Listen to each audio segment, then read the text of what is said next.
Mark Stoops is entering his 12th season as the head coach of the University of Kentucky, making him the longest tenured active head coach in the SEC and the 6th longest in the nation. Mark is the only head coach in football remaining in his role from the time I was named commissioner back in 2015. So he's my one continuous coach. And with that longevity, there is success, including the 2023 Tax Slayer Gator Bowl appearance, which is Kentucky's 8th consecutive bowl game.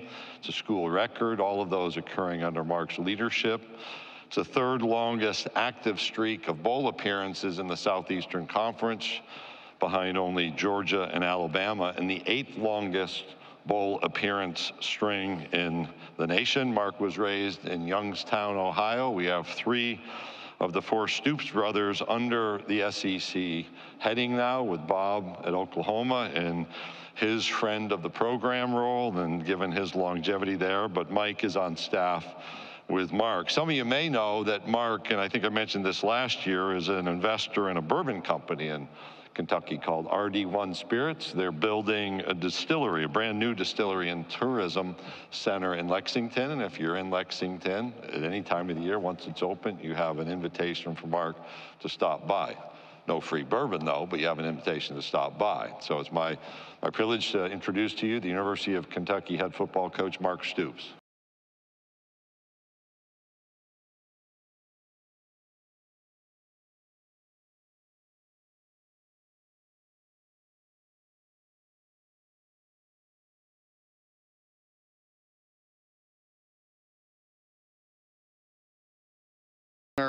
Yes, we were talking back there.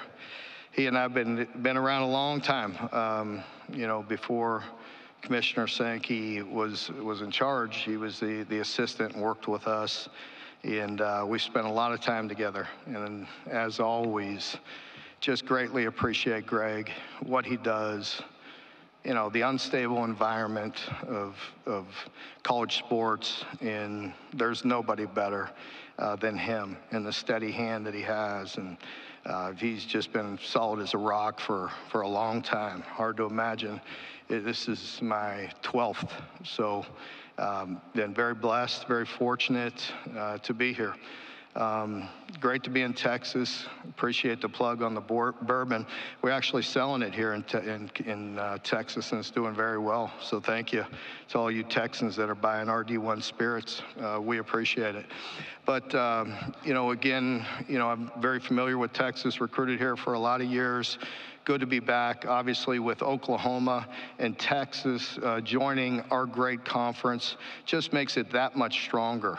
But it's kind of interesting for me, because as I go to the SEC meetings, and we're down in Destin and spend some time, and you know, you run into so many good friends, so many good people. I'm so familiar with both Texas and Oklahoma. You know, obviously with OU, Brent Venables, I've known Brent since he played his first year coaching and worked with my brothers, and you know, been very close to Brent for a long time, and Joe Constiglione, and even the president, Joe Harris, who's very close with Bob. And then, you know, you go over to Texas even, and Sark and I go back to competing against each other way back when we were in the West, you know, playing out West, and I was at Arizona, and he was at USC in Washington, and crossed paths many times. And, you know, Chris Del Conte at Texas, who was with us at Arizona. And so there's just so many good friendships, you know, and obviously me being in the league for so many years, get along so well and have such respect for all the coaches that are in our conference. And of course, we welcome Oklahoma and Texas, and make us that much stronger. And, you know, it's difficult, but we embrace that. You're going to see 3 of our players here today. Marcus Cox, an offensive lineman, De'Eric Jackson, a linebacker from Georgia, and then Deion Walker, who's a special individual. All these guys are very good players. I hope you get a minute to visit with them.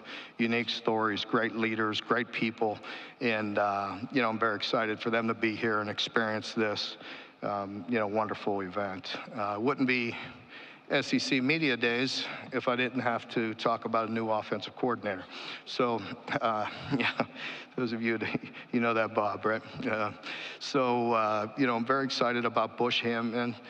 He comes to us from Boise. I've known Bush for a while. I actually talked to him 3 or 4 years ago. I love the influence. He's got a background of working with Coach Drink, who I have a tremendous respect for. He's worked with Coach Sark. He's been around and did a great job at Boise, and very excited about Bush and what he's going to do. Tried to keep as much continuity as I could, but also wanted him to be very confident and do the things that he does to put us in a position to be successful. I think one of the things that helps us, they give us so much autonomy to work with our players now compared to the old days. We get to spend an awful lot of time, not only the spring practices, but they give us some other time to work with them. I think that'll help us, you know, with the change and with the transition. Also have a new wide receiver coach in DeKeel Shorts, who comes to us from Houston. I love DeKeel and what he's done. He's a young guy, but he's very demanding. I feel like we need to take some steps in that area, and I like what I'm seeing from him. Also bringing back Eric Wolford. Coach Wolf and I worked together many years ago. Our first job at the University of South Florida. We were roommates and lived in a dorm and made $12,000 a piece, I think, at that point in time. But worked with me for one stay, and then went to Alabama for a few years and got him back. But I love what Eric brings, the mentality that he has, the toughness, and obviously the recruiting that he brings to it as well. Defensively, we're stable in that position. Brad White, our longtime defense coordinator, does an amazing job. Our staff is intact, and you know, excited about what we have. 10 returning starters on defense and the continuity of our staff, and we're excited to make a jump. I think at times last year, you know, we have a high standard of playing very good defense, and you know, there was times last year, much like our team, we're a little bit inconsistent. We need to improve in that area. Jay Bullaware does an amazing job with our special teams and coaches our running backs. So I feel very good about you know, the staff and the team. You know, just like everybody here, you know, I had some messages here. I was really kind of coming in with a little edge, a little attitude about our team, because we just want more. You know, we you know, I think I talked about it last year, but you know, where we're at, the margin for error, we have to make the best of every situation. And, you know, there's been some consistency. I appreciate Greg just mentioning the fact, like, you know, we have been to 8 straight bowl games. There's only 8 teams in the country that have done that. I think only 2 in the SEC besides us, Alabama and Georgia, and of course Oklahoma, who, you know, hasn't been in the league, but they've done it as well. But that's not nothing, but we want to improve. You know, and that's the message with the team ultimately. We got to get better. We got to find a way to make those plays in critical moments to push us over the top. You know, we're not interested in just existing. I'm not here, I'm not coaching, I'm not back for the 12 years just to exist. You know, we want to find a way to improve, use these rules, whatever it is, to make changes, to make that jump, to get to the next level. It's extremely challenging. I don't have to tell you all that. You've been covering the SEC for a long time. It's extremely challenging, but it takes, you know, us, you know, individually, personally, every day. You know, everybody every day to do the little things to help us get to the next point. And the other thing is we're stronger together. I've listened to some of the some of the speakers, some of the coaches, but ultimately every coach that gets up here in some form or fashion talks about the culture of our program, what we want, what we're looking for, the unselfishness. We know the world that we're in. We all are getting used to it. We all are adapting to it. But we want to be extremely demanding, and we want selfless players, and we want to play better for each other. And yeah, we want to enjoy going to work. I love this team. I love going to work. I love the challenge of this season, and it's going to be fun. And that's ultimately, I know you all, and by the way, I appreciate you, because this is, you know, you're here, you've listened to 16 coaches. The commissioner introduced 16, I'm last, and thank you for being here. I know it's been a long week. But, you know, ultimately, you know, that's what we're trying to do. And, you know, I'm excited about it. Like I said, I'm not, you know, I'm proud of the things we have done. You know, we just want more. We want to continue to push, and you know, we're excited about it. I feel like We have the pieces in place. We feel like we have the staff in place, and we're motivated, we're excited, and we're ready to roll. And I think you all are tired of hearing a bunch of coach speak, so I think I'll wrap it up and let you fire a few questions and wrap up this long week. But thank you for what you do. Yes, sir. All right, Coach Stoops, thank you. If you have a question, raise your hand. We'll get a microphone to you, Daniel, Nolan, and KD. We're going to start right back here in front, here to our left, third row. Coach Anthony Dasher from UGAsports.com.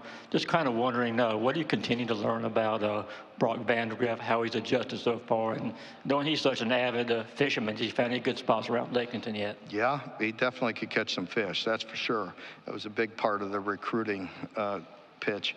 But Brock, what I like about Brock is you saw him, for Georgia's sake, they won a lot of games, and so they're up a lot of points, and so they were able to work some of their backups, even at the quarterback position, because that's very difficult to do, is get QB reps. But when Brock was in there, even if they had a lead or anything, you just saw the way he operated. For us, that's a big deal. We've always been a pro-style offense, and so he was coached well there. It was complex. You know what I mean? He was doing the right things, and he could come in and handle our situation, whether I made an offense coordinator change or Liam had left or whatever happened in that. I forget exactly where it was in that moment, but we felt very good about him being able to handle everything that we're going to ask him to do. He obviously has the talent. He just needs to get under center and get some reps. Coach, we'll go right down front here to Bob in the front row. Hey, Mark, how you doing? They save the best for last, right? That's right, Bob. Hey, you've all these SEC coaches means you go to every year. You've seen a lot of guys come and go. Greg alluded to. Now you're the dean of SEC coaches. Well, what do you think about that? Because that's no small accomplishment in this league. Just your thoughts on that. Well, thanks for the question, Bob. It also jarred something that I had on my notes that I want to get to. But as far as being the longest tenured coach in the SEC, I think it's an accomplishment by a lot of people. Our administration have been very supportive for a very long time. There's a lot of coaches that have come and gone that have worked tirelessly to help put us in this position, and a lot of players that have dedicated a lot. I feel very fortunate, very blessed. I want to continue to succeed. Like I said, I don't look down on some of the things we've done. I mean, there's things that are fingertips that Tony Neely and Susan give me on the way here. But the other thing is like, since I want to say 2018, there's only 3 other schools that have more wins than us since 18. Again, that's not nothing. We want more. But, the consistency that you have to have in this league, it's difficult. There's some great schools, some great programs that have been up and down, and we've been relatively stable. Again, not good enough. I'm not very excited about. We had an opportunity last year to wrap up the season with 2 ranked wins, and we let one slip away in the bowl game against Clemson, and no more ifs and buts. We lost. And they made the plays and we didn't. And that's the motivation to go find the ways to do that. But thanks for jarring something in my mind as well, because I wanted to, in my opening statements, my notes right here, but I also had a note to send my condolences to Lane Kiffin and the Kiffin family. Monty, being a defensive guy, just a legend, and a guy that all of us defensive coaches have always looked up to. And there's things that we do that I still learned from him. And I had the opportunity, I went and interviewed for him when I was a really young coach, and didn't get the job, but I could tell you this, just from the interview alone, it was unbelievably impressive.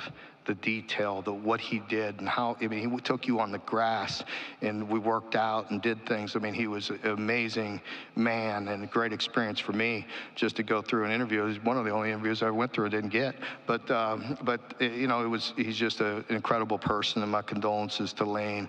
Also Coach Saban, I just want to recognize him by retiring. I've been in the league now 12 years, and I really enjoyed being around Coach and listening to him in meetings.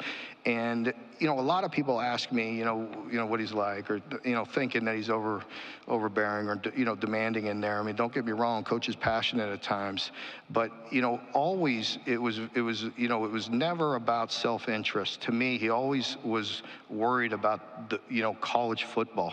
He was worried about the betterment of college football and making young people better. I truly believe that.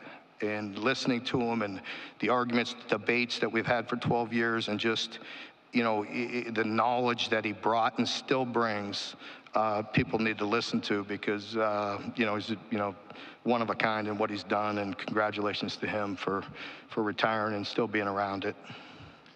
Coach, will go straight in front of me, my table, and about 4 rows back.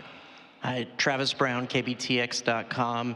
When the A&M job was open last year, were you offered it at all, and how close or not close were you to possibly taking it?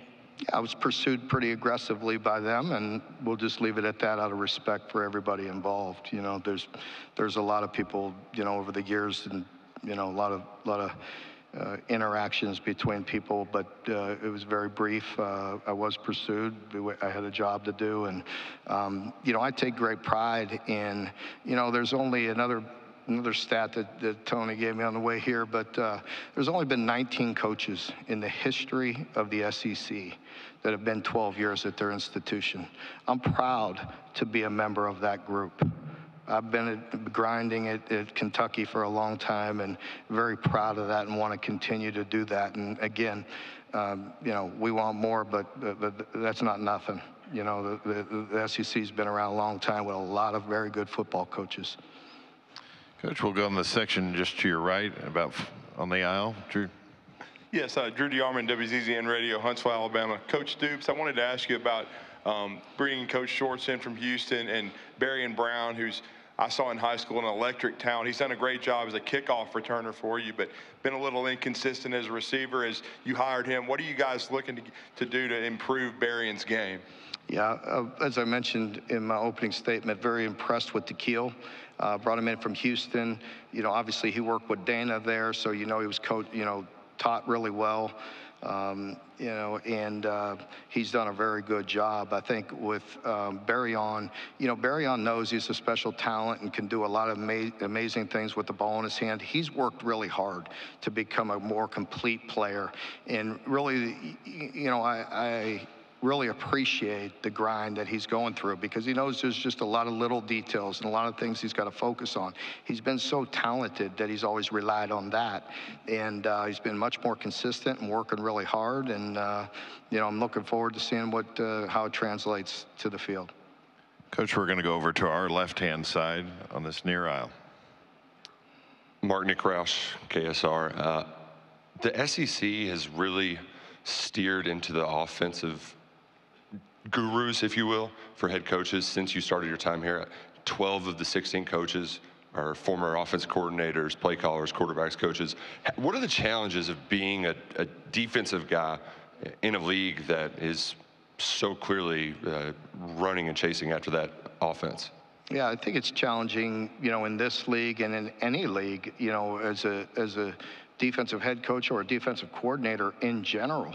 Offenses are so creative, the speed at which they operate sometimes, the players that they have, the athletes, it's a challenge. It's different. I always, prided myself on, being a great DB coach first, and then translating and being a defensive coordinator. But it's different. I've been a head coach for 12 years. Offenses are different than when I was as a defensive coordinator. So we got our hands full.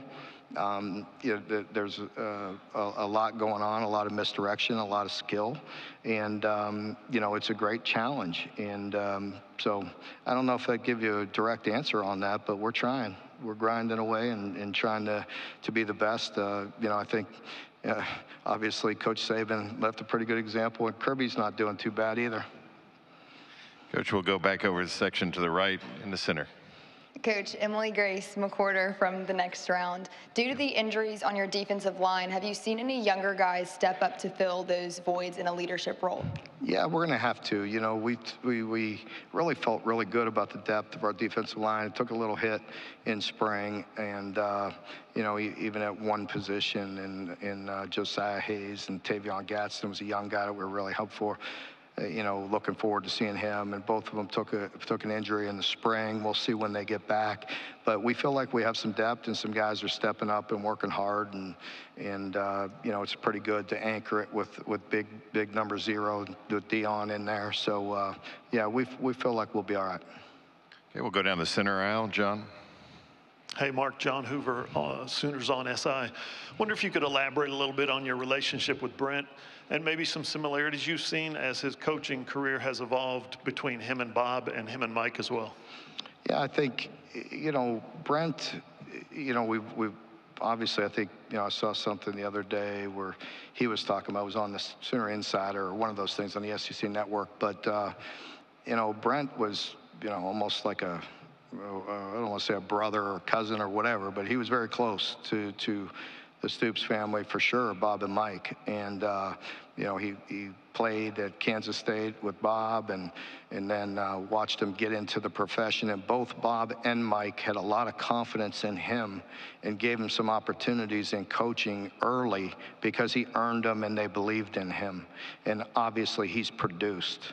So I just think from afar, you know, myself, you know, have great admiration for what he's doing and certainly proud that he's taken over Oklahoma and doing such a great job because, you know, the Sooners will always have a special place in you know, all of our hearts for the time and effort that Bob and Mike both put in there, and our family rooting for him for so many years, and Brent's going to do a great job there. So it's just fun to have somebody you know and care about, you know, still in that position. Coach, we're going to go over to our right-hand side, over to the right on the. Hey, Mark. Aaron Gershon, Caspaz. Yeah. I was wondering, how do you feel about the cornerback position across the field from Max and in the slot? What did you learn in the spring, and then what does DJ Waller add there?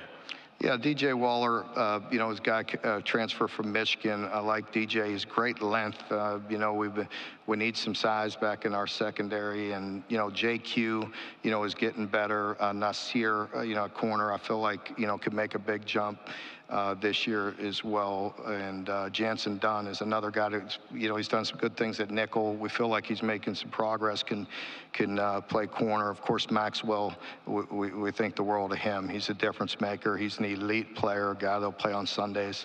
And so, you know, I feel like we have more depth than we've had. And, you know, it jumped up and bit us a little bit last year. But again, no whining, no crying, no excuses. You know, everybody in here has injuries, and it hurt us a little bit late, but we better go fix it.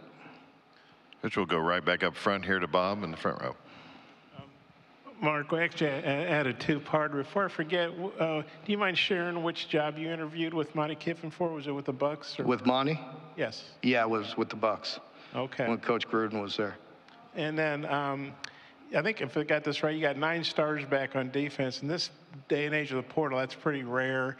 Yeah. How do you feel about that and just your defense for this season? Yeah, I like our defense. I like the group. I like the leadership. As I mentioned from a previous question, I feel like there's some young guys on the defensive line that we're continuing to progress. We just addressed the cornerback situation. I feel like we've made some improvements there, and some young guys are growing up, hit the portal. You know, so overall, you know, we feel like it's a good group. You know, you need the depth. It's a long season.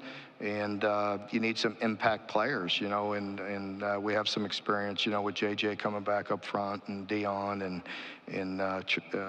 Trayvon Ripka and Octavius Oxidine, you know, so we feel very good about that. We got a transfer in Georgia with Pop Johnson. You know, Pop's an impact guy. He's a big physical dude. And, you know, we needed that. I think we hit the portal. We hit the portal at every position except tight end. We felt like we had really good depth there. But we didn't go too heavy in that. I want to say maybe 12, 14. And over the 2 years, we have 26 transfers. So it's been a good mixture for us. You know, we hadn't had to dive into it, you know, I mean, too heavy, but certainly supplemented our roster, and it's helped us in this past year. Like I said, we dipped into the portal for every position with the exception of tight end. If you have a question, raise your hand. We'll bring a microphone to you. Come on up. And I think Bob's got a follow-up, so we'll go ahead and hit him here in the front row. Thanks. Actually, I had two. I don't want to wear this guy out, so maybe I could ask him Yeah. back to back. Although he looks like he's young and in very good shape. I think most years, I haven't studied it, but most years you get to play, 2 or 3 non-conference games. This year, I think you jump into South Carolina game 2 and Georgia. Oh yeah, Georgia game 3. What are your thoughts on 2 SEC games so early? And then I'd probably be remiss if I didn't ask you your thoughts on your guy John Calipari going from Kentucky to Arkansas. Yeah. With jumping into the league play so early, first of all, our, entire focus, and it's not just coach speak, you got to be ready for game 1, on the 31st against Southern Miss. And, but with the league games coming up so quick, you better be a little bit conscientious of how you're handling camp, what you're doing, where you're prioritizing your time, and making sure you're prepared to play some big games very early. It's a long season. It works both ways. Last year, we had the opportunity, to play some non-conference games and build into it. And then I'll be honest, it was pretty difficult, to go, 7 or 8 straight SEC games. That's a brutal stretch and takes its toll on you mentally and physically. So this year it's mixed in a little bit better. And of course, we always end the season with Louisville, and we're in the, and they had such a tremendous season, such a good program. They were very good last year, and we're fortunate to go up, on the road and beat them to cap the season. But that's tough after a tough SEC gauntlet. And with Coach Cal, I wish the best for him. Really, he and I have had a really good relationship for a long time. There's one little blip on there, but, there's nothing. We're both big boys. We're both friends and have spoken, and I'm sure he'll be successful at Arkansas, and wish him nothing but the best. Matter of fact, his son, just saw Brad in Lexington a couple weeks ago. He was through recruiting or doing something, and spent some time talking with him. So they'll do very well. Coach, we'll take one last question over here to my left-hand side and third row. Mark, Adam Luck at KSR. Tyrese Fearby kind of popped in the bowl game. What is his potential as an edge rusher, and what are y'all looking for from him? And kind of on Bob's question there, 2 bye weeks this year. Is that something you and other coaches maybe would like to see more often? I know it's kind of dealing with the calendar, but maybe a schedule tweak since we're tweaking everything else. Yeah, Tyrese, did make some gains last year, and we need him to. We need that edge rusher. We need J.J. Weaver to really be consistent. He showed flashes for years. He's been around a while with a lot of experience, and we expect a lot out of J.J. this year. But Tyrese is a guy that also is stepping up, and we need him to. We need to get back to having that edge pressure, and be able to, at times, be able to rush forward and get the pressure you need and play coverage behind it. There's obviously a mixture and a balance there that we're always fighting. And with the buys, again, it is what it is. So I do look at it each year. How we prep, how we go about our business, trying to tweak things to make sure we come back and play well, because that wasn't always the case. I'm well aware of that. I know certainly some of you that cover us on a regular basis, understand that. And I look at things every year and just try to make sure we put our players in a position, to be successful and don't just stay status quo, especially if the results aren't what we're looking for. So want to make sure we utilize the bye weeks as best we can. There's always a balance there because you want to get some recruiting in. You want to give your players some rest. It's a long season. Get them healthy, but you also need to get better. Coach Stoops, thank you for joining us this afternoon. Thank you all very much.